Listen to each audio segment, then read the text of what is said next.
اخر اخبار الزمالك النهارده وانت بتتسحر اعمل اكسبلور كده واتفرج وانت بتاكل الفول والزبادي وكده، ويلا بينا نعرف اخبار الزمالك. انا مش شايفها طبعا.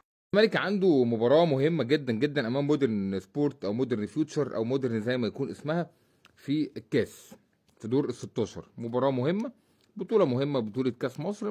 مصر فيها 3 بطولات، دوري وكاس رابطه، فبطوله مهمه والزمالك بيسعى للفوز بيها هذا الموسم. للاسف قائمه المباراه ستشهد غياب الاسطوره ناصر منسي لشعوره بالاجهاد، والراجل فضل يريح ناصر منسي عشان يبقى جاهز لماتش الاهلي يوم الثلاث اللي جاي باذن الله. غياب ناصر هيفرق معانا بشكل كبير. ناصر هو مهاجم الزمالك الاول حاليا، واحد من هدافين الدوري، ماشي بشكل جيد جدا.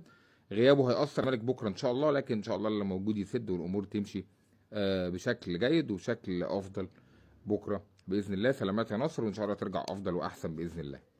بعد غياب 8 مباريات بالتمام والكمال يعود القائد، يعود الاسطوره محمود عبد الرازق شيكابالا لقائمه الزمالك مره ثانيه. شيكابالا هيكون موجود في المباراه، اعتقدش ان شيكابالا هيبدا اساسي، لكن شيكابالا هيدعم الفريق وهيكون موجود على دكه البدلاء بكره حسب وجهه نظر بزيرو او حسب سير المباراه باذن الله. الحمد لله على السلامه يا شيكا، وان شاء الله وجودك يبقى فارق معانا وتدعم الفريق بشكل كبير بكره باذن الله يا شيكابالا. يعود ايضا محمد شحاته لدعم الفريق مره تانية. محمد شحاته كان غاب المباراه اللي فاتت في الدوري بسبب الايقاف، خد كارت احمر المباراه اللي قبلها في الدوري، ولكن عوده محمد شحاته بتدي حيويه وقوه في وسط الملعب. محمد شحاته لعيب محير، احيانا يحسسك انه لعيب موظف في الملعب بيأدي دور ضعيف ملوش اي لازمه ولا اي دور، واحيانا يحسسك انه لعيب كوره كبير وعنده كوره كبيره جدا. محمد شحاته من اللعيبه البخيله شويه في الملعب، بيبخل على نفسه وعلينا بحاجات كتيره جدا في الملعب، وامكانياته كبيره وامكانياته قويه جدا، يقدر يكون افضل من كده 10 مرات. فاتمنى محمد شحاته يفوق ويركز ويلعب كره جيده، لانه فعلا لو وقف على رجله في مستواه هيفرق مع الزمالك ومع نفسه بشكل كبير جدا، وهينقل نفسه لحته تانية خالص.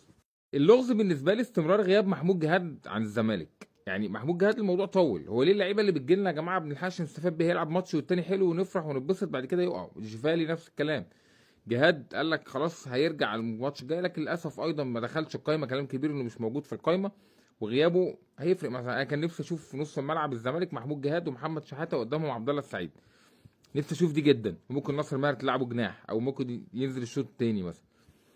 ف محمود جهاد غيابه طول قوي، اتمنى يرجع واتمنى يبقى جاهز في ماتش الاهلي، ان احنا محتاجين محمود جهاد بشكل كبير في نص الملعب.